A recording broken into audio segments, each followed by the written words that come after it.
चलो जी। Last class में अपन जब पढ़ रहे थे तो अपन ने relative lowering in vapour pressure पढ़ लिया था।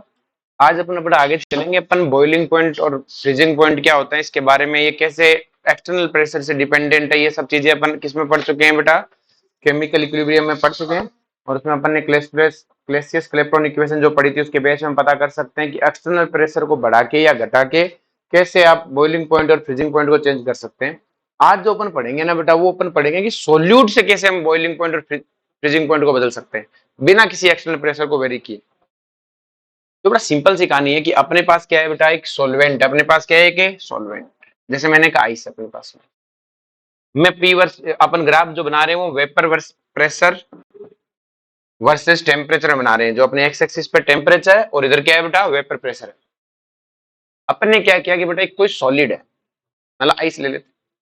आइस को अपन ने क्या किया बेटा, आइस क्या, आइस का वेपर प्रेशर होगा कि नहीं होगा? किसी आइस का वेपर प्रेशर होगा कि नहीं होगा बताओ? आइस का वेपर प्रेशर नहीं होगा। आइस से वेपर बनती है कि नहीं बनती? अरे कितना पढ़ाया था वेपर प्रेशर। वेपर प्रेशर के लिए क्या चाहिए बेटा, कि कोई भी चीज जिसकी काइनेटिक एनर्जी कितनी होनी चाहिए बेटा, 3/2 के टी होती है, पहली क्लास में बताया था। ये आइस है, क्या आइस का टेम्परेचर 0 केल्विन है क्या? नहीं है।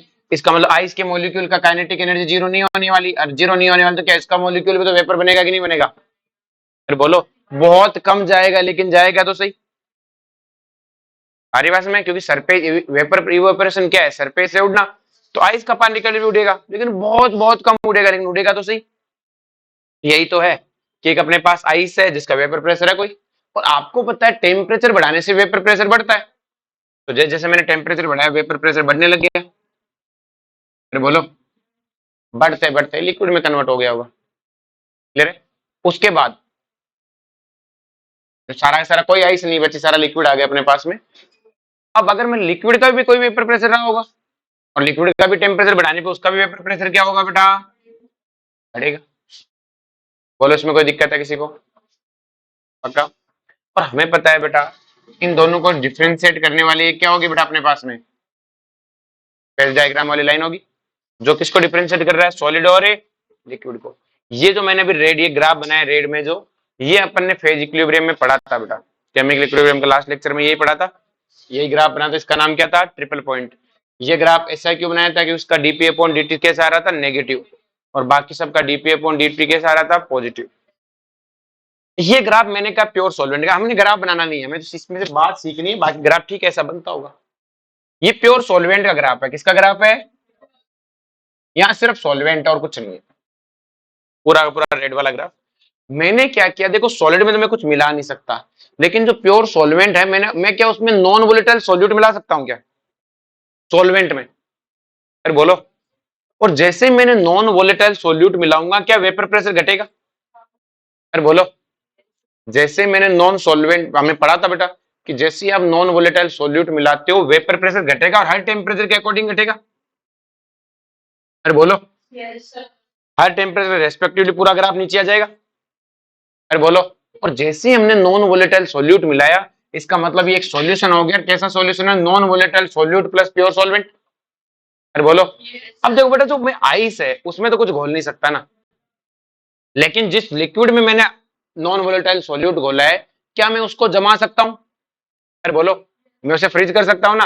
तो जैसे मैं उसे फ्रीज करूंगा तो ये वाला ग्राफ क्या पीछे की तरफ बढ़ेगा बेटा, और ये ग्राफ पीछे की तरफ बढ़ेगा तो यहां आके काटेगा। अरे बोलो। और उसके बाद में फिर से एक लाइन खींच दूंगा। ये ग्राफ किसके लिए हो गया बेटा, सॉल्यूशन के लिए। किसके लिए हो गया? अब देखो हम यहां से क्या दो चीज सीखी। तीसरा हमने देखा कि जैसे नॉन वोलेटाइल सॉल्यूट मिला है वेपर प्रेशर घटा, और फिर पीछे ले जाके बढ़ा दिया इसको, क्योंकि आइस में तो कुछ घोल नहीं सकते, लेकिन जिस लिक्विड में घोला उसको जमा तो सकते हैं। जमाएंगे तो पीछे जाएगा ग्राफ उसी स्लोप में और जाकर काट देगा। अरे बोलो। अब मुझे पता है कि जो normal boiling point, normal freezing point, ये डिफाइन है जब आपका वेपर प्रेशर है, एक्सटर्नल प्रेशर कितना हो बेटा, 1 एटीएम। और 1 एटीएम मैंने कहा कि इस ग्राफ में 1 एटीएम यहाँ पर है, कहीं तो होगा 1 एटीएम। अगर 1 एटीएम यहाँ है तो क्या ये पूरी पिंक वाली लाइन आपके 1 एटीएम को रिप्रेजेंट करती है? मतलब ये पूरी लाइन 1 एटीएम की है। तो आपको नहीं लगता कि 1 एटीएम सॉल्वेंट का 1 एटीएम यहाँ पर है? बोलो। और सॉल्वेंट का 180 में है, तो यही तो डेफिनेशन थी, जब आपका वेपर प्रेशर एक्सटर्नल प्रेशर के क्या हो बराबर, उस वक्त जो भी टेम्परेचर होगा वही बॉइलिंग पॉइंट होगा। तो इस वक्त कौन है बेटा टेम्परेचर? क्या यही टेम्परेचर है?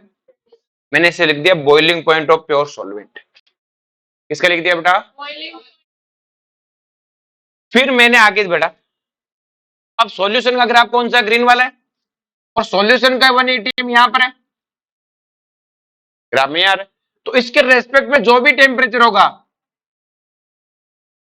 वो किसका बॉइलिंग पॉइंट होगा? सॉल्यूशन का बॉइलिंग पॉइंट। तो आपने एक चीज देखी बेटा, बॉइलिंग पॉइंट बढ़ा है या घटा? बढ़ा है। ये क्या है बेटा? Change in boiling point delta TB. इसी चेंज को बोलते हैं बेटा एलिवेशन इन बॉइलिंग पॉइंट। समझा क्या? कि बॉइलिंग पॉइंट में इंक्रीज, बॉइलिंग पॉइंट नहीं, जो डिफरेंस है। और मैंने आपको हमेशा सिखाया ज्यादा माइनस से कम। तो अपने देखो नाम से पता है एलिवेशन इन बॉइलिंग पॉइंट, मतलब एलिवेशन मतलब बढ़ना। तो बढ़ गया, किसका बढ़ गया होगा? क्योंकि आप सिंपल सिखाने, हमने सॉल्वेंट में सॉल्यूट डाला, डालने के बाद बढ़ गया, तो बताओ किसका ज्यादा है? तो सॉल्यूशन माइनस सॉल्वेंट, कहने कहता हूं ज्यादा माइनस से कम। क्या मतलब मुझे इस चीज से? आप सीधा बना लो ग्राफ। अरे बोलो। अब देखो बेटा, मैं फिर से आता हूं कि फ्रीजिंग पॉइंट क्या है, कि वो टेम्परेचर जब सॉलिड लिक्विड में कन्वर्ट होता है किसी गिवन एक्सटर्नल प्रेशर पे। अरे बोलो। मुझे पता है कि मैंने गिवन एक्सटर्नल प्रेशर 180 माना है, तो 180 के रेस्पेक्ट में फ्रीजिंग पॉइंट कहां पर है? यहाँ। अरे बोलो। लिक्विड का फ्रीजिंग पॉइंट यहाँ है, क्योंकि सॉलिड लिक्विड के ग्राफ में तो देखूंगा फ्रीजिंग पॉइंट। तो ये वाला पॉइंट पर एक्सटर्नल प्रेशर 180 है, तो इसके रेस्पेक्ट जो भी टेम्परेचर होगा क्या वो मेरा फ्रीजिंग पॉइंट है? लेकिन फ्रीजिंग पॉइंट किसका है? प्योर सॉल्वेंट का। अब सॉल्यूशन का ग्राफ कौन सा? ग्रीन वाला। और सॉल्यूशन का ग्राफ अगर ग्रीन वाला है, तो मुझे पता है कि इसका 180 यहाँ पर, उसके रेस्पेक्ट में जो भी टेम्परेचर होगा वो क्या कहलाएगा? Freezing point of A solution. तो अब मुझे एक बात बताओ कि फ्रीजिंग पॉइंट ज्यादा हो गया कि कम हो गया?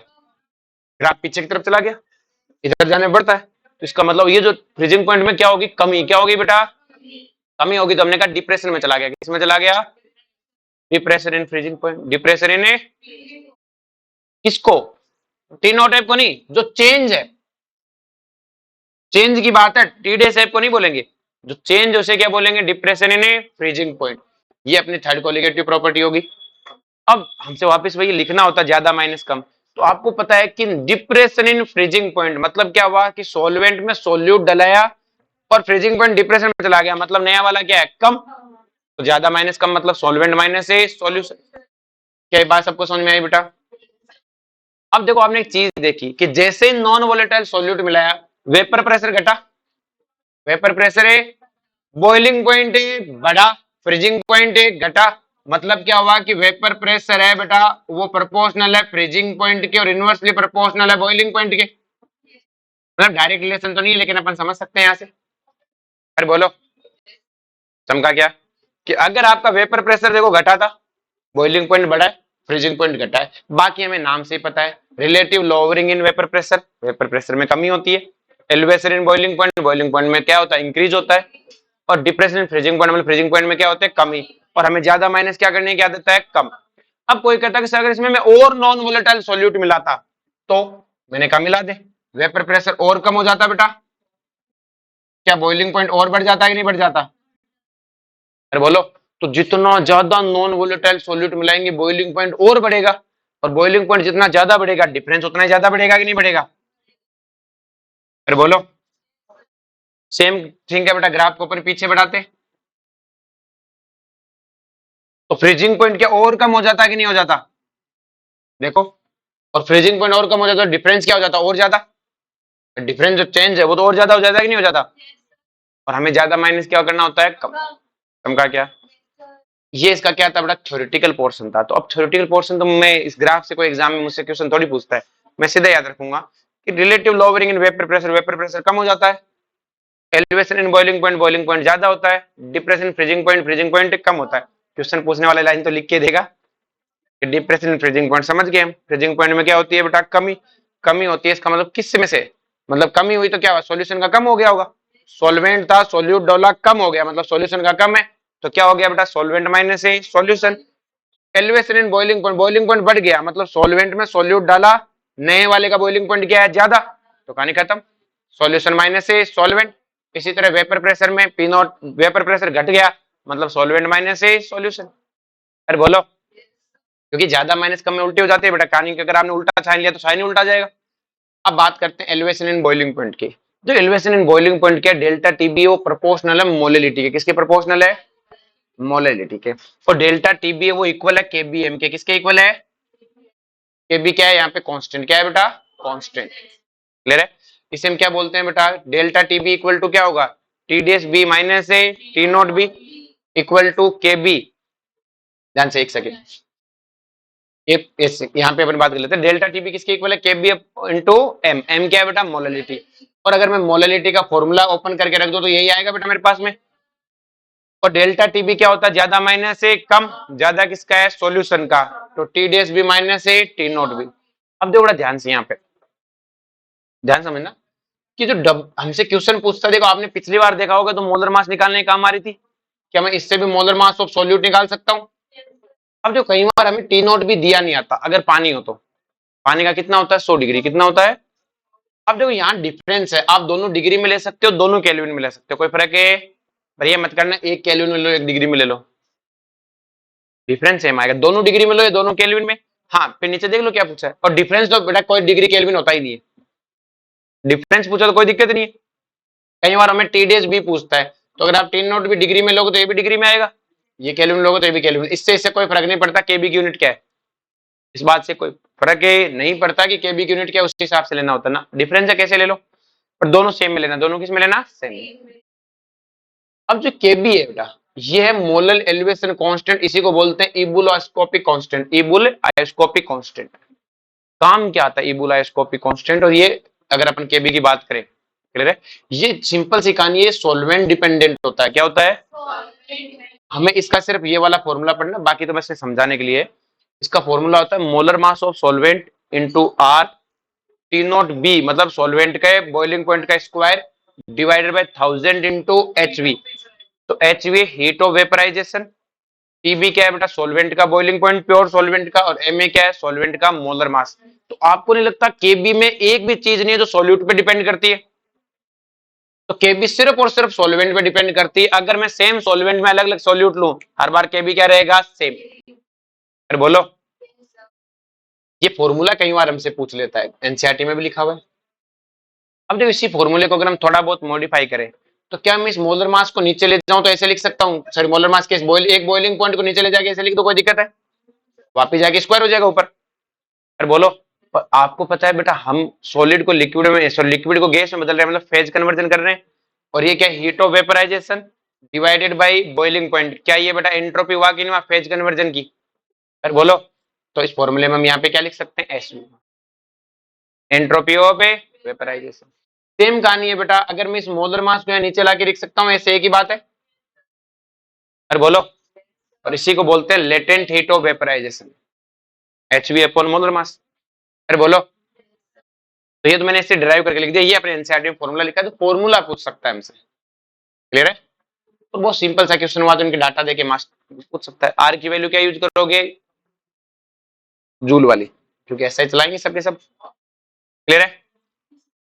नेक्स्ट मैंने बेटा डिप्रेशन इन फ्रीजिंग पॉइंट है, तो डिप्रेशन इन फ्रीजिंग पॉइंट क्या, डेल्टा टीएफ, ये भी प्रोपोर्शनल किसके है बेटा, मोलिलिटी के, और डेल्टा टीएफ किसके बराबर आएगा बेटा, केएफ एम। केएफ क्या है बेटा, मोलर डिप्रेशन है कांस्टेंट, और मोलिलिटी का अपने फॉर्मूला लिख लिया, तो ये भी वही काम करता है जो ऊपर वाला कर रहा है, बस यहाँ पे क्या आएगा, केएफ। ये केएफ फिर से क्या है, मोलर डिप्रेशन कांस्टेंट, और इसका दूसरा नाम है क्रायोस्कोपिक कांस्टेंट। वापिस से बेटा इसका भी फॉर्मूला वही है, बस यहाँ पे, वहां पे क्या था बॉइलिंग पॉइंट, यहाँ पे क्या है फ्रीजिंग पॉइंट, वहां वेपराइजेशन था, यहाँ पे क्या है फ्यूजन है। लेकिन एक चीज ध्यान रखने की वाली बात क्या है बेटा, ये फिर से किस पे डिपेंड करता है, सॉल्वेंट पे। सॉल्यूट अलग अलग सॉल्यूट डालने से कोई फर्क नहीं पड़ता, सॉल्वेंट बदलने से बदलता है। अब वही है बेटा, हमने क्या किया, एक बॉइलिंग पॉइंट को नीचे लिया है, तो इसका नाम क्या हो गया बेटा, एंट्रोपी ऑफ फ्यूजन लिखना है, एंट्रोपी ऑफ क्या हो गया बेटा, फ्यूजन। सेम कहानी है बेटा, ये वेपराइजेशन लिख रखा है हर जगह, बोलो कोई दिक्कत है। इसी तरह अगर अपन बात करें तो लेटेंट हीट ऑफ फ्यूजन लिख सकते हैं बेटा, मोलर मास को नीचे लिया, इसको क्या लिख देंगे, लेटेंट हीट ऑफ फ्यूजन। अरे बोलो, चलो जी, यहां तक सबको समझ में आया। अब अपने पास आता है यूनिट ऑफ के बी एंड के एफ। हमें के बी और के एफ की यूनिट निकालनी होती है। क्या निकालनी होती है बेटा? यूनिट। ये क्या यूनिट रखते हैं? तो बेटा हमें बहुत सिंपल सा पता है कि जो डेल्टा टी बी है वो भी के बी एम है, जो डेल्टा एफ है वो भी क्या है? के एफ एम। दोनों में अगर मैं इसकी बात करूं तो केल्विन होता है। इसकी यूनिट तो क्या है? केल्विन। भाई ऐसा यूनिट तो केल्विन ही है। और मोलरिटी की यूनिट क्या होती है बेटा? मोल पर केजी। तो अगर मैं क्रॉस मल्टीप्लाई कर दूं, भाई हमें इस केबी की यूनिट चाहिए, तो केबी की यूनिट क्या आएगी बेटा? Kelvin KG.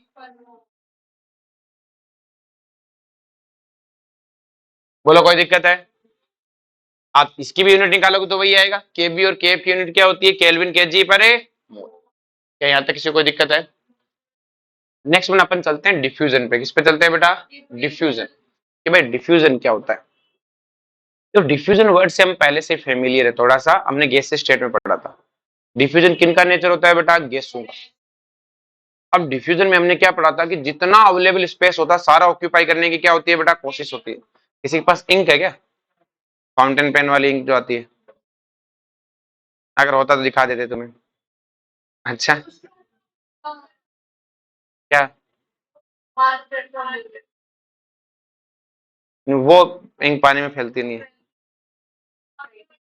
और वो फैलती नहीं, वो ऊपर ऊपर रह जाती है। फाउंटेन वाली इंक को तो एकदम परफेक्टली आपको डिफ्यूजन दिखेगा। क्या पूछ किया?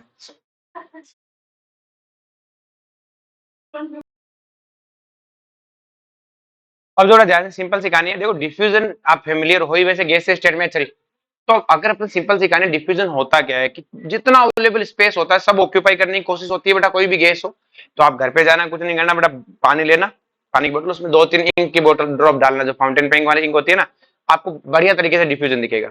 और कोई कहे सर मेरे घर पे तो वो भी नहीं है, दूध तो होगा घर पे, तो पानी का गिलास लेना, कांच वाला गिलास, उसमें दूध की 3-4 बूंद डाल के देख लेना।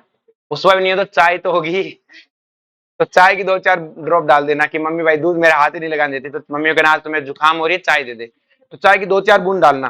तो आपको चाय का जो पार्टिकल हो आपको पूरे पानी में फैलते हुए दिखेंगे। आपको पूरा जितना स्पेस अवेलेबल है पूरे को एक्वायर करते दिखेंगे। तो एक बूंद डाल दो, पूरे पानी में फैलेंगे, वो तुम्हें दिखेंगे एकदम पार्टिकल चलते हुए। क्लियर है? तो सिंपल सी कहानी, डिफ्यूजन क्या होता है बेटा? आपको जितना अवेलेबल स्पेस होता है सारा सारा ऑक्यूपाई करने की कोशिश होती है। सेम कहानी अगर अपन एक लिक्विड में अगर एक इंक ड्रॉप के डालते हैं, क्लियर, पानी में, घर पे करके देख लेना ये चीज सबको। तो जैसे हम एक इंक की ड्रॉप डालेंगे, तो जैसे डालेंगे तो इंक की ड्रॉप क्या होगी बेटा? पूरे पानी में क्या करने लगेगी? घूमने लगेगी। क्या करने लगेगी बेटा? घूमने, इस तरह से पूरे पानी जितना अवेलेबल स्पेस है सारे को ऑक्यूपाई करने की कोशिश करेगी बेटा। क्लियर है?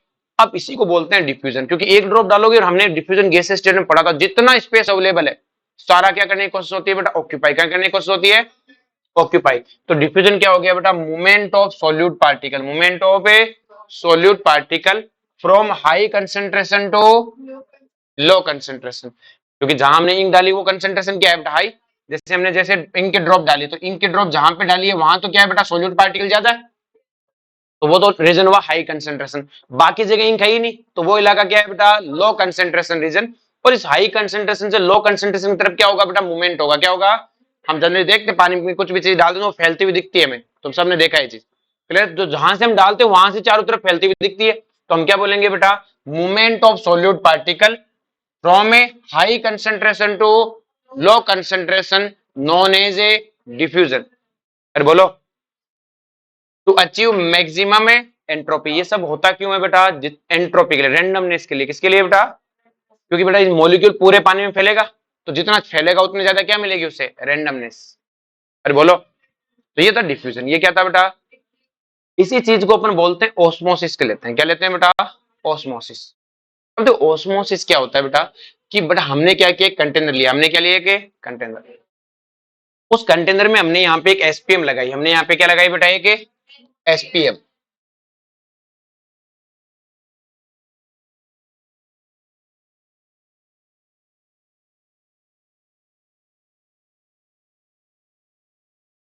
अब थोड़ा ध्यान से, मैंने दोनों तरफ एसपीएम लगाई शुरुआत में, और यहाँ पे एसपीएम लगे। एसपीएम क्या होती है बेटा? Semi permeable membrane. ये सेमी प्रेमेबल मेम्ब्रेन करती क्या है बेटा?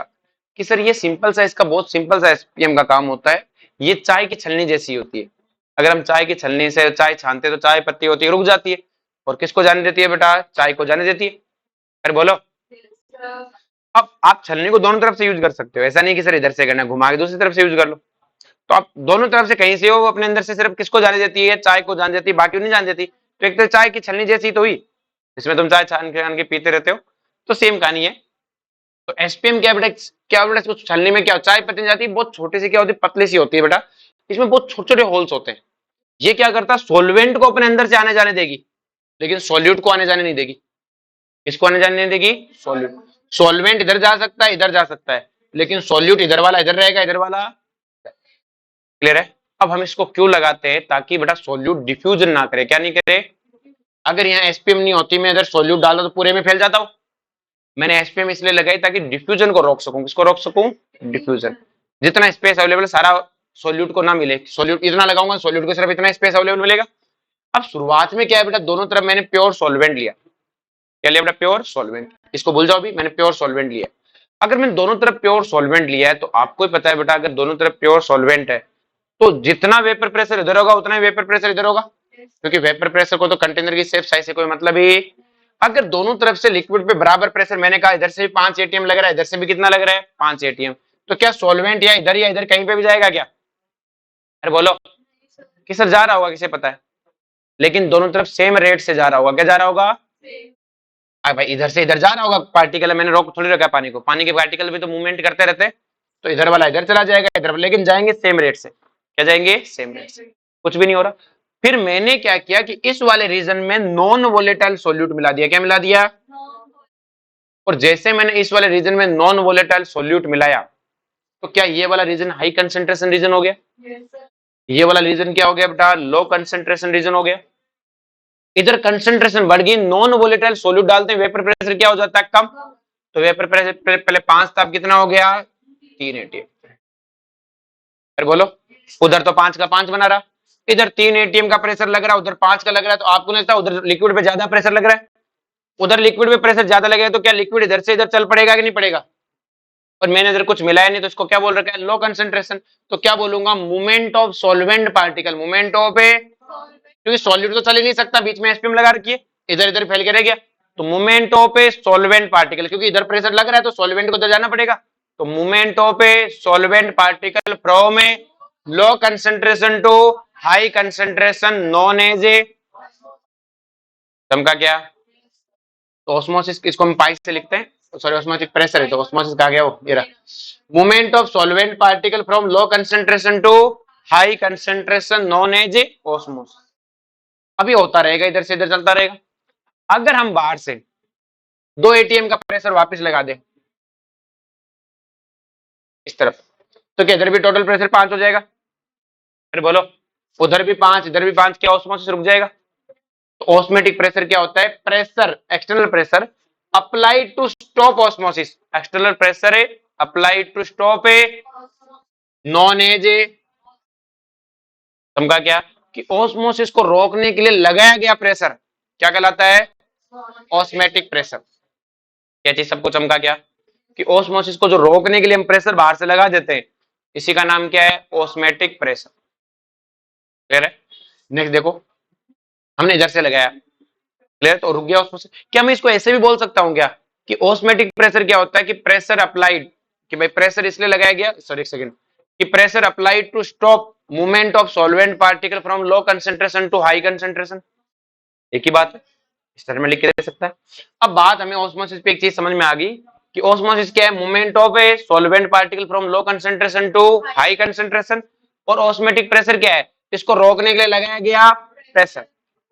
अरे बोलो, जैसे मैं प्रेशर बराबर करूंगा ऑस्मोसिस रुक जाएगा। अब मैं एक क्वेश्चन पूछता हूं, क्या ऑस्मोसिस पे सिर्फ इधर से इधर ही जा रहा है, कुछ इधर से इधर आ रहा है क्या। जब बेटा ये छलनी तो है, ये रोकेगी थोड़ी लिक्विड को। अरे बोलो, हाँ हम ये कहेंगे कि इधर से इधर आने की रेट ज्यादा है, तो आपको ऑल और फ्लो इधर दिखेगा। ऑल और फ्लो जैसे हम रिएक्शन में पढ़ते हैं कि रेट ऑफ रिएक्शन फॉरवर्ड है, तो इसका मतलब फॉरवर्ड जाने की रेट ज्यादा है, बैकवर्ड आने की रेट है। तो मैंने कहा ऑस्मोसिस में movement of solvent low concentration to high concentration, इसका मतलब कहने का मतलब क्या है, कि लो कंसेंट्रेशन से हाई कंसेंट्रेशन जाने की रेट ज्यादा है। क्या ज्यादा है, इसका मतलब पिच इधर से तो इधर भी आएगा, लेकिन उसकी रेट क्या है, कम। तो मैं ये मना नहीं करूंगा कि इधर से इधर नहीं आ रहा पार्टिकल, लेकिन उसकी रेट बहुत है, कम है। ज्यादातर रेट उधर जाने की है। अरे बोलो, तो क्या हमें समझ में आया बेटा? क्लियर है सबको? तो ऑस्मोसिस में ये पूछ सकता है कि ऑस्मोसिस पे क्या सिर्फ मूवमेंट लो से हाई होता है, हाई से लो भी होता है? आप कहोगे हाँ मूवमेंट होता है, लेकिन रेट कहां ज्यादा होती है, लो से हाई की। तो हम ऐसा लिखेंगे कि rate of movement of solvent particle from low to high is higher than a high to low. तो रेट इधर ज्यादा है तो लो तो इधर ज्यादा दिखेगा। अरे बोलो, अब जो सिंपल सी कहानी है बेटा, हमें पता है, देखो ये लिक्विड कब तक इधर जाएगा, ऐसा थोड़ी सारा लिक्विड इधर आ जाएगा। क्योंकि बेटा ये लिक्विड इधर जाना लगेगा तो क्या इधर से लिक्विड ऊपर उठना शुरू होगा, कोई एच हाइट तक उठेगा। और आप सब फ्लूइड पढ़ चुके होंगे या फिर पिछले साल पढ़ा हो, तो आपको पता है फ्लूइड की हाइट पकड़ने से क्या होता है बेटा, प्रेशर जनरेट होता है। और कितना प्रेशर जनरेट होता है, रोजीएच। अब बेटा वो अगर मैं बाहर से एक्सटर्नल नहीं लगाऊंगा तब भी थोड़ी देर ऊपर हाइट उठाएगा और प्रेशर जनरेट कर लेगा। और वो प्रेशर कितना जनरेट करेगा, जितनी इधर कमी हो गई थी। अरे बोलो, तो पाई किसके इक्वल होता है बेटा, रोजीएच। ऑस्मोटिक प्रेशर को पाई से लिखते हैं। तो कितना फ्लूइड ऊपर उठेगा, पाई इक्वल टू रोजीएच। तो आपसे क्वेश्चन में ऑस्मोटिक प्रेशर दे सकता है, रो दे दे, जी दे दे, और पूछ ले लिक्विड ने कितनी हाइट बढ़ाई थी। अरे बोलो चमका। एक और तरीका ये फॉर्मूला है। एक और तरीका हमारे पास क्या है बेटा, पीवी इक्वल टू क्या होता है, एनआरटी। तो पी इक्वल टू क्या है, N upon A V R T. और एन अपॉन वी क्या होता है, कंसंट्रेशन। तो पी इक्वल टू क्या हो गया, और पी को क्या बोल दो, पाई। तो pi equal to C R T. लेकिन गलती मत करना, पाई एटीएम में लेना है, कंसंट्रेशन मोल पर लीटर में लेनी है, ताकि आप आर की वैल्यू क्या ले सको, 1/12। ये तो लीटर एटीएम पे लाऊ ना, समझा क्या? यहाँ तक कोई दिक्कत? अब मैं तुमसे पूछा ये ओस्मोसिस हुआ क्यों था, क्या कारण था कि इसको लिक्विड को इधर से इधर जाना पड़ा? वेपर प्रेशर में डिफरेंस आ गया था। किसमें डिफरेंस आ गया था? तो अपने आगे से याद क्या रखेंगे, मूवमेंट होता लो से हाई। समझा? तो रीजन बिहाइंड ऑस्मोसिस क्या है बेटा, difference in A vapour pressure. Next one आता है रिवर्स ऑस्मोसिस। क्या आता है बेटा, रिवर्स ऑस्मोसिस क्या होता है बेटा, ध्यान से अगर बेटा देखो ध्यान से, यही जो कंटेनर है इसमें इधर से मैंने पहले 5 था, जैसे नॉन वोलेटाइल सॉल्यूट मिलाया 3 हो गया, फिर मैंने बाहर से 2 और लगा के 5 कर दिया। अगर मैं बाहर से इधर से एक एटीएम और लगा दूं तो रे इधर 6 एटीएम हो जाएंगे। और इधर 6 एटीएम हो गए तो क्या आप इधर ज्यादा प्रेशर है तो जाएगा तो सॉल्वेंट है, क्योंकि सॉलिड को तो जाना अलाउ ही नहीं कर रखा आपने। अब कौन किसका मूवमेंट होगा बेटा, सॉल्वेंट पार्टिकल का होगा, लेकिन कहां से होगा, हाई से लो। तो इसी को क्या बोलते हैं, रिवर्स ऑस्मोसिस। क्लियर है? Movement of solvent particle from high concentration to low concentration due to extra pressure known as a reverse. इसमें एक चीज जरूर लिखना, through osmosis, through through SPM. ऊपर वाले में लिखा हुआ है कि नहीं लिखा हुआ है एसपीएम? नहीं, इसमें भी नहीं लिखा हुआ। थ्रू एसपीएम जरूर लिखना। क्या लिखना बेटा, एसपीएम के थ्रू, क्योंकि एसपीएम नहीं हुई तो काम ही नहीं होना। तो इसमें भी क्या लिखना, movement of solvent particle from low concentration to high concentration through SPM is known as a osmosis. और यहाँ पर भी through osmosis known as a reverse osmosis. और रिवर्स ऑस्मोसिस का आप सब जानते हो, उसका एग्जाम्पल क्या है रिवर्स ऑस्मोसिस का, आरओ, एक्वागार्ड आरओ। आरओ की फुल फॉर्म भी तो रिवर्स ऑस्मोसिस होती है। क्लियर है? तो आरओ में होता क्या, सिंपल सी कंसेप्ट है बेटा। आरओ में क्या होता है, यहाँ पे अपने फिल्टर लगा होता है, फिर बोलो, यहाँ पे अपने पास इम्प्योर वाटर होता है। क्या होता है, इम्प्योर वाटर। इम्प्योर वाटर में क्या है, वाटर प्लस इम्प्योरिटी। और इम्प्योरिटी क्या होती है, नॉन वोलेटाइल सॉल्यूट। क्या होती है, नॉन वोलेटाइल सॉल्यूट। तो अपन क्या करते हैं बेटा, इधर इसको प्रेशर लगाते हैं, इधर फिर क्या लगाते हैं बेटा, प्रेशर। फिर बोलो, जब अपन इस पे यहाँ से प्रेशर लगाएंगे तो क्या होगा बेटा, इधर प्रेशर ज्यादा है तो सॉल्वेंट पार्टिकल क्या करेगा बेटा, इधर से, फिर बोलो, और सॉल्वेंट जितना ज्यादा प्रेशर लगाएंगे सॉल्वेंट पार्टिकल निकल निकल के इधर आएगा। और इसी को क्या बोलेंगे, reverse osmosis. Sir solvent particle क्या, हाँ सॉल्वेंट पार्टिकल इधर आएगा तो पानी फिल्टर गंदगी इधर रख जाएगी, इधर अपने पास क्या आ जाएगा, साफ पानी। तो इधर से इधर आना क्या हो गया, रिवर्स ऑस्मोसिस। इधर से इधर जाना ऑस्मोसिस। समझा क्या? बस यही काम है आरओ का। और आरओ में ऐसा कुछ भी खास है नहीं होता। बस इतना। आरओ में आजकल आपने देखा होगा चांदी के ऊपर भी लगा देते हैं। और एक और चीज देखा होगा, यूवी लाइट भी लगा देते हैं। क्यों लगाते हैं यूवी लाइट है, यूवी लाइट और लगाता आपने कहा आरओ पे पढ़ना, ऊपर उस पर यूवी लाइट और होती है। वो सिंपल सी कहानी इसमें कहते हैं कि यूवी लाइट लगाने से क्या होता है कि अगर पानी में कोई बैक्टीरिया है हेपेटाइटिस वाइटिस के, तो उस बैक्टीरिया को हम यूवी लाइट में मार देते हैं। मैंने कहा सही बात है, आपने इसमें मार दिया कि मैंने कहा आया कहां से कि आपके पानी की टंकी में होगा, वहां पे जनरेटर का होगा। मैं अब अपन सिंपल से कहने घर पे जो बर्तन वर्तन धोते हैं वो तो अपन इस फिल्टर वाले पानी से धोते ही नहीं है ना, उसी नल वाले पानी से धोते हैं, फिर चालू करके पी लेते हैं। बैक्टीरिया तो उधर से भी आ सकता है ना, तो यूवी लाइट लगाने का कोई फायदा? भाई बर्तन को आपने धोया, फिर आपने उसी से पानी स्टार्ट करते हो और पी लेते हो, तो बाहर वाले टंकी वाले पानी से बर्तन धोया तो उस बर्तन पे तो आ गया ना। यूवी लाइट का फायदा था मैं घर में पूरे में यूवी लाइट लगा के टांग के रखूं। क्लियर है? चलो जी, नेक्स्ट बात करते हैं बेटा application of osmosis reverse osmosis. सही। अब अपने पास तीन वर्ड है, हाइपरटोनिक, हाइपोटोनिक और आइसोटोनिक। हाइपरटोनिक का मतलब क्या होता है बेटा? ज्यादा ऑस्मोटिक प्रेशर। किसी में अगर ज्यादा आ जाए उसे हाइपरटोनिक बोलते हैं, किसी में अगर कम आ जाए तो उसे क्या बोलते हैं? हाइपो, और बराबर आ जाए तो उसे क्या बोलते हैं? आइसोटोनिक। अब हमारे क्वेश्चन आइसोटोनिक से होते हैं। आइसोटोनिक है इसका मतलब एक सॉल्यूशन का इतना उतना दूसरे का P equal to P B, तो मैं इसको C R T equal to C B R T भी लिखूंगा। अब आर से तो आर कट जाएगा तो C A T equal to C B T. अगर क्वेश्चन में कहीं टेम्परेचर मेंशन नहीं है तो मैं कहूंगा दोनों के टेम्परेचर बराबर है। क्या बराबर है? तो मैं सी ए इक्वल टू सी बी कर दूंगा। अब अगर उसने कहीं वॉल्यूम भी मेंशन नहीं की तो मैं मुझे पता है ये क्या है, N A upon V A equal to N B upon V B. अगर वो वॉल्यूम मेंशन करेगा तो ठीक, नहीं करेगा तो मैं से भी उड़ा दूंगा। तो क्या आ जाएगा? एन ए इक्वल टू, और N A equal to N B क्या होगा? W A upon M B equal to W B upon A. हमें बहुत सारे क्वेश्चन देगा इस तरह के, एक के वेट देगा, मोलर मास देगा, दूसरे का मोलर वेट देगा, मोलर मास पूछ लेगा, मोलर मास देके वेट पूछ लेगा। कैसे ले लेता है कि आपको 5% ग्लूकोज है आपके पास में, 5% सॉल्यूशन, 10% सॉल्यूशन आपके पास में क्या है बेटा इसका? सुक्रोज है। तो कहता है कि इन दोनों के लिए दोनों का वो दे देगा, या फिर इसका सुक्रोज का वेट आपको पूछेगा, सुक्रोज का वेट बताओ जब दोनों एक दूसरे के आइसोटोनिक है, तो हम टोटल सॉल्यूशन 100 मान लेंगे, तो इसका 5 ग्राम आ जाएगा। रखे सोल्व कर लेंगे। अरे बोलो, यहां तक किसी को कोई दिक्कत है? अब ऑस्मेटिक प्रेशर होता है ना ये, अब आपने एक चीज देखी, सारे मेथड्स में मोलर मास जरूर निकाल सकते हैं। सारे मेथड में क्या निकाल सकते हैं? Molar mass. और मोलर मास निकालने का सबसे बेस्ट मेथड है ऑस्मेटिक प्रेशर। सबसे बेस्ट मेथड कौन सा है कि सर ये सबसे बेस्ट मेथड, इसमें ऐसा क्या जादू है कि सबसे बेस्ट है? देखो एक तो रूम टेम्परेचर पे कैरिड आउट हो जाता है। क्लियर है? रूम टेम्परेचर पे क्या हो जाता है? Carried out. बहुत ज्यादा डाइल्यूट सॉल्यूशन में भी अच्छी रीडिंग देता है, मतलब बहुत थोड़ा सा सॉल्यूट हुआ तब भी काम कर देगा। और रूम टेम्परेचर पे क्या हो जाता है? Carried out. बाकी सब में डिफरेंस है। क्या है बेटा? चेंज। और डिफरेंस में क्या हो सकती है? एरर हो सकती है। फिर बोलो भाई, रिलेटिव लोअरिंग इन प्रेशर सब चेंज है, और चेंज उतना ज्यादा कोई खास डिफरेंस दिखता नहीं है। भाई एक का 100 है, एक का 100.1 है, हो सकता है 100.1 को गलती हो सकती है। अरे बोलो, इसमें तो चेंज है नहीं, इसमें एक्चुअल वैल्यू है। क्लियर है? इसलिए सबसे बेस्ट मेथड कौन सा है? ऑस्मेटिक। समझा यहाँ से? आगे चले। चलो जी, तो आप एनसीईआरटी लाए हो? चल एनसीईआरटी लेके आना इस सॉल्यूशन वाले चैप्टर की। इसमें एक एनसीईआरटी का एक पार्ट है जो आपको करवाना है इस ऑस्मेटिक प्रेशर वाले से। क्लियर है? इससे क्वेश्चन पूछते हैं एनसीईआरटी से कि वो ब्लड वाला क्वेश्चन आता है कि ब्लड सेल का NaCl के साथ क्या रिलेशन होना चाहिए। क्लियर है? अचार कैसे बनाते हैं, रोस्टरिंग और वो वाला, तो कल लेके आना। ठीक है? अब बात करते हैं वांट ऑफ फैक्टर की। किसकी बात करते हैं? हमने जो चारों कोलिगेटिव प्रॉपर्टी पढ़ी है इनमें एरर है। इन सब में क्या है? सब में एक एक एरर है, और इस एरर को अपन सोल्व करते हैं वांट ऑफ फैक्टर आयोटा।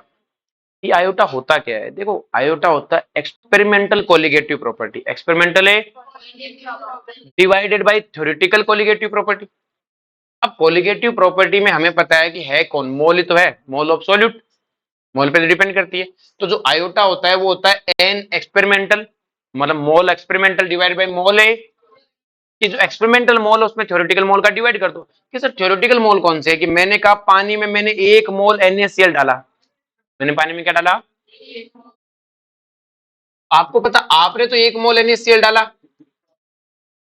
आपके हिसाब से सॉल्यूट कितने मोल है? 1 मोल। लेकिन मैं अगर इसको पानी में डालूं तो पानी में डालने पे तो Na प्लस और Cl माइनस अलग अलग हो जाएंगे, और 1 मोल से ये भी 1 मोल बनेगा और ये भी कितना बनेगा?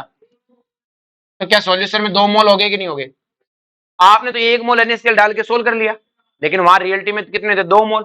तो जब मैं एक्सपेरिमेंट से डाटा निकालूंगा तो क्या आपके थ्योरी के डाटा से मेल हो गए, मैच करेंगे क्या? क्योंकि वहां एक्सपेरिमेंट में तो 2 मोल थे, लेकिन हमारे किसी फॉर्मूले में लिखा ही नहीं है चीज।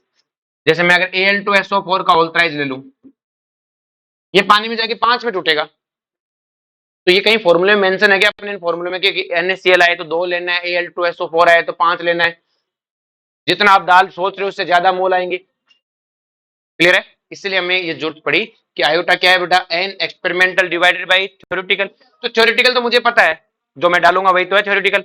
5 मोल डाले, 6 मोल डाले, और बोलो, एक तो ये चीज हुई। अब मुझे पता है मोल होता क्या है, वेट अपॉन मोलर मास। तो weight experimental divided by molar mass से experimental, divided by weight theoretical upon molar mass से थ्योरेटिकल। लेकिन मुझे पता है वेट तो कहीं जाता ही नहीं है। अरे बोलो, मोलर मास बदल जाता है कि सर कैसे, जब NaCl एक साथ है तो मोलर मास कितना है 58.5, और जब दोनों अलग अलग है तो मोलर मास भी अलग अलग है। अरे बोलो, कौन बदल जाता है, मोलर मास। समझा क्या? तो इसका मतलब वेट तो क्या है बेटा, एक्सपेरिमेंटल क्या होता है, थ्योरेटिकल वेट तो कंजर्व रहता है। अरे बोलो, तो क्या इसका मतलब वेट से वेट काट दूं, तो एम थ्योरेटिकल ऊपर आ जाएगा, एम एक्सपेरिमेंटल क्या आ जाएगा नीचे। अरे बोलो, मोलर मास। हाँ बोल, क्या करना चाहिए? डालने के बाद मैंने कहा, मैंने 5 ग्राम डाला था, तो 5 ग्राम रहेगा, 6 ग्राम थोड़ी हो जाएगा। इम्प्योर सॉल्यूशन नहीं, प्योर सॉल्यूशन डाल रहा हूँ। 5 ग्राम डाला तूने तो अंदर भी 5 ग्राम रहने, लेकिन मोलर मास बदल सकता है अगर उसने डाइमर बना लिया, जैसे ये है। इसके अपन ने 120 ग्राम डाले, तो जब मैं इसको डिवाइड करूंगा तो कितने मोल आएंगे, 2 मोल। पानी में ये डाइमर फॉर्म में रहता है, किस फॉर्म में रहता है?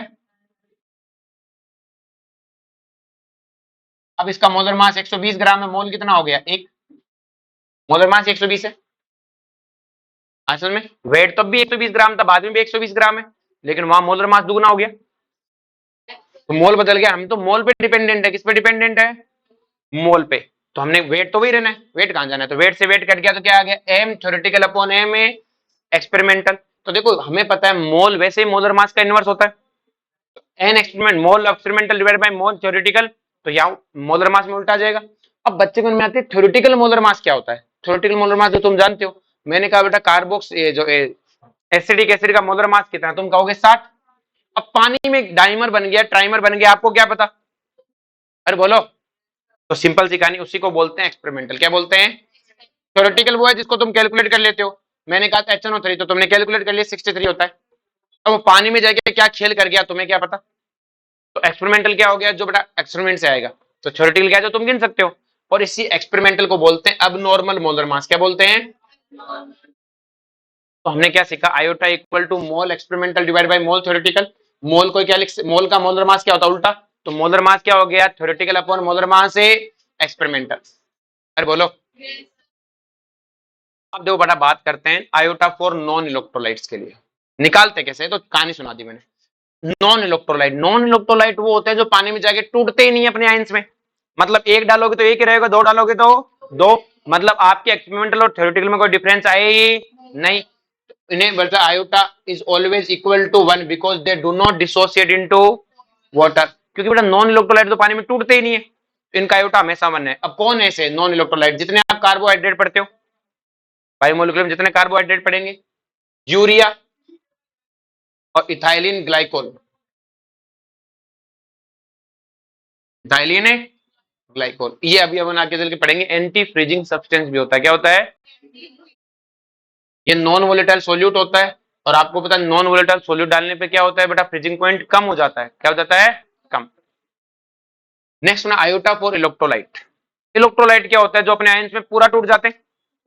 अरे बोलो, जो अपने आयंस में क्या होते हैं, पूरे टूट जाते हैं। अब उनमें भी अपन दो तरह की भाई इलेक्ट्रोलाइट वो होते हैं जो अपने आयंस में टूटते हैं, उसमें भी अपन बात करते हैं बेटा स्ट्रॉन्ग इलेक्ट्रोलाइट की। स्ट्रॉन्ग इलेक्ट्रोलाइट वो होता है जो 100% टूटते हैं। अब 100% टूटते हैं तो आयोटा किसके इक्वल, नंबर ऑफ आयंस के। जैसे मैं NaCl डालूं तो आयोटा कितना आएगा, 2। KCl डालूं तो 2। Na2SO4 का ऑल्ट्राइज डालूं तो 3। 2 सोडियम 1 SO4। यहाँ पे 3 एल्यूमिनियम और 3 है, 2 एल्यूमिनियम और 3 SO4। SO4 टूटता नहीं है बेटा, आयन टूटते हैं, केटाइन और एनाइन। 5 H2SO4 डालूं तो 3। HCl डालूं तो 2। बोलो कोई दिक्कत है? अब देखो कोऑर्डिनेट कंपाउंड आप थोड़े बहुत पढ़े हुए हो। कोऑर्डिनेट कंपाउंड क्या होते हैं बेटा, कि सर कोऑर्डिनेट कंपाउंड में एक डब्बा होता है। क्या होता है? डब्बा। डब्बे के बाहर कौन होता है, काउंटराइन। कौन होता है? और डब्बे में एक होता है मेटल और बाकी सब क्या होते हैं, लिगेंड। ये डब्बा और काउंटराइन के बीच में बॉन्ड कैसा होता है, आयोनिक। और डब्बा टूटता नहीं है, डब्बा टूटता बाकी अपन कोऑर्डिनेट कंपाउंड में इसको डिस्कस करेंगे। डब्बा नहीं टूटता, अभी तुम ये ध्यान रख लो। टूटता कहां से? काउंटर आयन और डब्बे के बीच का बॉन्ड टूटता है। काउंटर आयन शुरू में जरूरी नहीं, पीछे भी हो सकता है। क्या हो सकता है बेटा? अरे बोलो।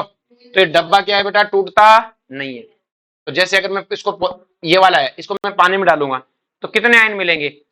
तो 3 तो पोटेशियम और 1 डब्बा, कितने हुए? 4। यहां डालूंगा तो 1 डब्बा और 3 क्लोरीन, कितने होंगे? 4। इसको डालूंगा तो डब्बा और 1 क्लोरीन, कितने हुए? 2। अब बात करते हैं iota for weak electrolyte. Weak electrolyte क्या होता है? जो कभी 100% नहीं टूटते। जो कभी 100% है तो कितना परसेंट टूटते हैं, एग्जामिनर बताएगा। अब देखो बेटा, हमें क्या करना है कि चाहे कुछ भी दिया हुआ हो, इनिशियल हमेशा 1 मान लो। क्या मान लो? हमने कहा एच है वो H प्लस और A माइनस में टूटता। मैंने कहा टाइम t इक्वल टू 0 पे ये 1 है और V का तो पूरा टूटेगा नहीं। तो 1 0 0, मैंने कहा 1 माइनस अल्फा और A। बोलो कोई दिक्कत है? अब आपको पता है कि आपने थ्योरेटिकली कितना मोल डाला है? 1। हमेशा 1 मानना है क्योंकि अल्फा से सोल्व करना है और अल्फा डिफाइन 1 पे होता है। तो ये नहीं, थ्योरेटिकली कितना है बेटा? 1। हमें थ्योरेटिकली 1 क्यों ले रहे थे? कैलकुलेशन में नीचे 1 आए। तो मोल एक्सपेरिमेंटल डिवाइडेड बाय थ्योरेटिकल, तो थ्योरेटिकल कितना है अपना? 1। और एक्सपेरिमेंटली कितना होगा? इन सबका सम कर दो, कितना आ रहा है? 1 माइनस अल्फा प्लस ए अल्फा। भाई मैंने सॉल्यूशन में मेरे हिसाब से 1 डाला, लेकिन सॉल्यूशन में थोड़ा सा ये था, थोड़ा सा ये, थोड़ा सा ये, तो टोटल मोल क्या है? इन सबको जोड़ दो तो आयोटा क्या आ गया? 1 प्लस ए अल्फा। हमेशा इसी तरह सोल्व करना है, चाहे कुछ भी आ जाए। जैसे हमने कहा find out iota for Na2SO4 if 30% dissociation take place. अगर ये 30% नहीं बोलता तो मैं इसे स्ट्रॉन्ग इलेक्ट्रोलाइट मानता, और इसे स्ट्रॉन्ग मानता तो क्या करता? 2 सोडियम में 1 SO4 3 कर देता। लेकिन वो कह रहा है 30% टूटा, इसका मतलब वीक है। अरे बोलो। तो हमें पता है Na2SO4 किस में टूटता? 2Na प्लस और SO4 माइनस में। तो मैंने कहा था टाइम t इक्वल टू 0 पे ये 1 है, ये 0 और ये 0। तो क्या 1 में से क्या गया बेटा? अल्फा। और 1 में से अल्फा गया तो ये कितना बनेगा? 2 अल्फा और अल्फा। अब मुझे बताया बेटा आयोटा क्या होता है? Experimental divided bye theoretical. तो थ्योरेटिकल तो मैंने 1 मान रखा था, कैलकुलेशन करनी ना पड़े। और बेटा एक्सपेरिमेंटल देखो बेटा, ये 1 minus alpha 2 alpha plus alpha, total कितना हो गया? 1 प्लस 2 अल्फा। और अल्फा की वैल्यू कह रहा है 30%, मतलब 0.3। 0.3 रख दो, कितना आ जाएगा? 1.6। फिर बोलो। नेक्स्ट देखो बेटा, Al2SO4 का होल थ्राइस है।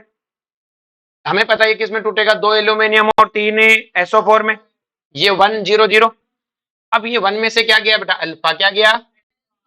वही कहानी अपनी, अल्फा है तो ये कितना टूटेगा? 2 अल्फा और ये, तो आयोटा कितना आएगा? 1 minus alpha plus 2 alpha plus 3 alpha, कितना हो गया? 1 प्लस 4 अल्फा। और इनिशियल तो 1 मान रखा हमने, और अल्फा अगला दे रहा है 30%, तो अल्फा की वैल्यू रख देंगे। नेक्स्ट वन है iota for K4FeCN6 if 20% dissociate. तो कोई बात नहीं, हमें पता है डब्बा है, अगर कुछ ना खाता तो डब्बा और 4 पोटेशियम 5 में तोड़ देता। लेकिन वो कह रहा है 20% है, तो मैं कैसे तोड़ूंगा? 4 पोटेशियम और FeCN6 डब्बा।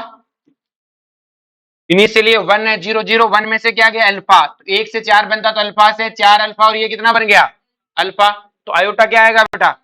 एक्सपेरिमेंटल। एक्सपेरिमेंटल कितना है? 1 minus alpha plus 4 alpha plus कितना आ जाएगा? 1 प्लस 4 अल्फा। और अल्फा कितना है? 20%, मतलब 0.2। हमें उल्टा भी दे सकता है, find out percentage dissociation of Na2SO4 if iota 2 है। आयोटा कितना है? उल्टा भी दे सकता है। अब आयोटा अगर 2 दे रखा है तो कोई बात नहीं, हमें पता है Na2SO4 2Na और SO4 में टूटता 1 0 0। 1 में से अल्फा गया, ये 2 अल्फा और अल्फा। तो आयोटा क्या आएगा? एक्सपेरिमेंटल। एक्सपेरिमेंटल कितना? 1 minus alpha plus 2 alpha plus alpha, कितना आ गया? 1 प्लस और हमें पता आयोटा की वैल्यू दे रखी है अगले ने। किसकी वैल्यू दे रखी है?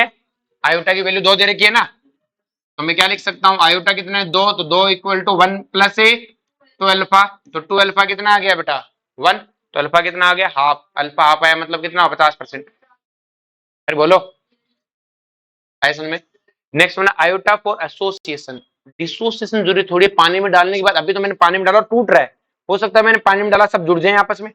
भाई 2 मॉलिक्यूल डाले, 2 मॉलिक्यूल पानी में एक की तरह बिहेव कर रहे हो, आपस में चिपक गए हो, एसोसिएशन हो सकता है। तो फिर वही कहानी है बेटा, find out iota for the following equation if degree of association is 20%। But dissociation की जगह क्या हो रहा है? एसोसिएशन।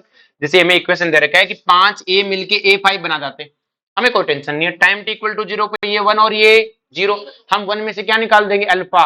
तो यहाँ क्या बचेगा? 1 माइनस अल्फा। अब आपने मोल पढ़ रखा है, 5 से कितना बनता है? 1, तो अल्फा से कितना बनेगा? Alpha by 5। तो आयोटा इक्वल टू क्या आ गया 1 minus alpha plus alpha by 5 divided by 1। Solve कर लो कितना आ गया 4 अल्फा बाई 5। अल्फा की वैल्यू दे रखी है 20% मतलब 0.2। 0.2 की वैल्यू रख दो यहाँ उठा के, फिर बोलो। कहता है अल्फा 40% फाइंड आयोटा। इस रिएक्शन के लिए 2a किसमें कन्वर्ट होता है a2 में। तो ये 1 से 0 तो 1 माइनस अल्फा, तो ये कितना बना अल्फा बाई 2। अब हमें पता है एक्सपेरिमेंटल कितने आएंगे 1 minus alpha plus alpha by 2, तो कितना आ गया 1 माइनस अल्फा बाई 2। अल्फा की वैल्यू कितने 40% मतलब 0.4। 0.4 वहां रखोगे तो कितना आ जाएगा 0.2। नेक्स्ट वन आता है अब normal behaviour of A carboxylic acid. Carboxylic acid अब नॉर्मल अपन ऑर्गेनिक में भी पढ़ेंगे, उससे पहले अपन यहां पढ़ लेते हैं। जो कार्बोक्सिलिक एसिड क्या करता है ध्यान समझो, वो non protic and non polar solvent. अगर आपके पास नॉन प्रोटिक और नॉन पोलर सॉल्वेंट हुए जैसे CCl4 C6H6 बेंजीन, ये नॉन पोलर भी और नॉन प्रोटिक सॉल्वेंट है, अगर ये प्रेजेंट हुए तो देखो बड़ा ध्यान से, in non polar solvent carboxylic acid dimerise and association reaction take place. Sir कैसे, जैसे ये आपके पास एक कार्बोक्सिलिक एसिड है, ये आपके पास दूसरा कार्बोक्सिलिक एसिड है, और साथ में हमारे पास सॉल्वेंट में मान लो CCl4 है, क्या है बेटा। अब कार्बोक्सिलिक एसिड को हाइड्रोजन बॉन्ड बनाने की आदत ठहरी, वो CCl4 कहता है हाइड्रोजन बॉन्ड बनाएगा, क्या हम जानते ही नहीं इसी चीज, हम जानते ही। तो एक कार्बोक्सिलिक एसिड दूसरा कार्बोक्सिलिक एसिड फिर रहे हैं एक दूसरे को ढूंढते हुए, और जैसे एक दूसरे को देखेंगे ये क्या बनाएंगे बेटा हाइड्रोजन बॉन्ड बनाने की कोशिश करेंगे।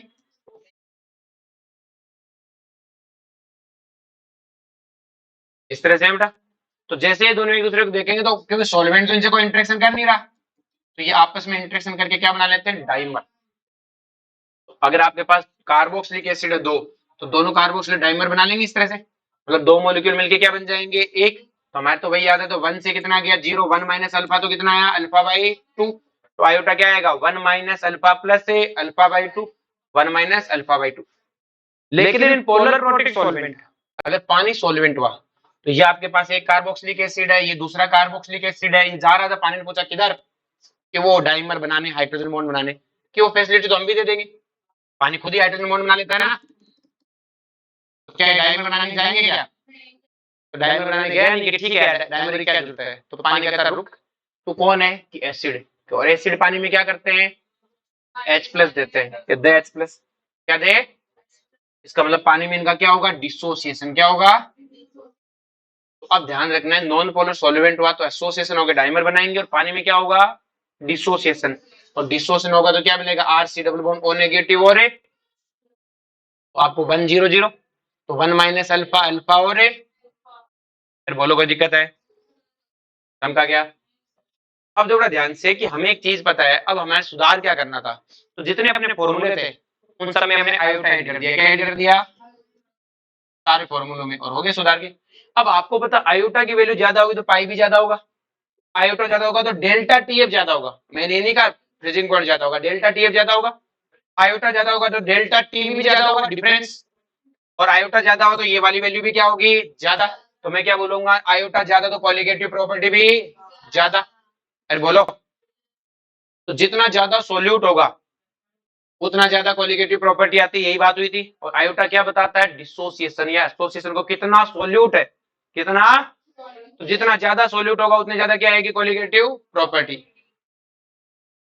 अगर अपन जनरली बात करें कि एक डिसोसिएशन रिएक्शन है मेरे पास, तो डिसोसिएशन में क्या होगा बेटा एन किस में टूटेगा Na में, तो ये 1 है तो ये 0, ये 1 में से अल्फा गया तो ये n अल्फा होगा। हम देख रहे चलिए आयोटा इक्वल टू क्या आएगा 1 माइनस अल्फा प्लस ए n अल्फा, तो मुझे पता है डिसोसिएशन में सोल्यूट ज्यादा ही मिलेगा, और डिसोसिएशन में हमेशा आयोटा क्या होगा बेटा ग्रेटर देन 1। अरे बोलो भाई आयोटा क्या कितने में टूटा, तो डिसोसिएशन में तो टूटेगा, तो आयोटा हमेशा ग्रेटर देन 1 होगा, तो due to dissociation colligative properties क्या होती है इंक्रीज, ये स्टेटमेंट देगा, बाकी इसका कोई मतलब है नहीं है। सेम गान इधर है, इन फॉर्मूलों को याद करने की जरूरत नहीं है। अगर एसोसिएशन हुआ तो मुझे पता है एन किस में टूट जाएगा एन में, 1 से 0, 1 माइनस अल्फा तो कितना बनेगा अल्फा बाई एन, तो फॉर्मूला ये है, और पक्का गारंटी आयोटा 1 से कम आएगा, तो इसका मतलब डिसोसिएशन से एसोसिएशन से कॉलिगेटिव प्रॉपर्टीज क्या होती है कम। अरे बोलो, अब जैसे ये क्वेश्चन है इसके बाद क्लास रोक देंगे अपन। If we have same volume, हमारे पास सेम वॉल्यूम है फॉर डिफरेंट सॉल्यूशन, ये अपने पास डिफरेंट सॉल्यूशन है, अगर सेम वॉल्यूम है तो सबकी मोलिडिटी सेम है तो सबके मोल भी सेम होंगे, लेकिन जब मैं पानी में डालूंगा तो NaCl कितने देगा 2, इसको पानी में डालूंगा तो कितने देगा 3, अगर मान लो यहाँ ये कितने देगा 3 और 2 5, अगर यहाँ 2 होते तो कितना कर देता 10, और यूरिया को पानी में डालूंगा तो कितना आएगा 1। क्या मेरे पास ये सोल्यूट आएंगे बेटा? तो मुझे पता है कि रिलेटिव लॉवरिंग इन vapour pressure delta TF delta TB और पाई चारों कोलिगेटिव प्रॉपर्टी है, तो जितना ज्यादा सोल्यूट मिलाऊंगा उतना ज्यादा आएंगी।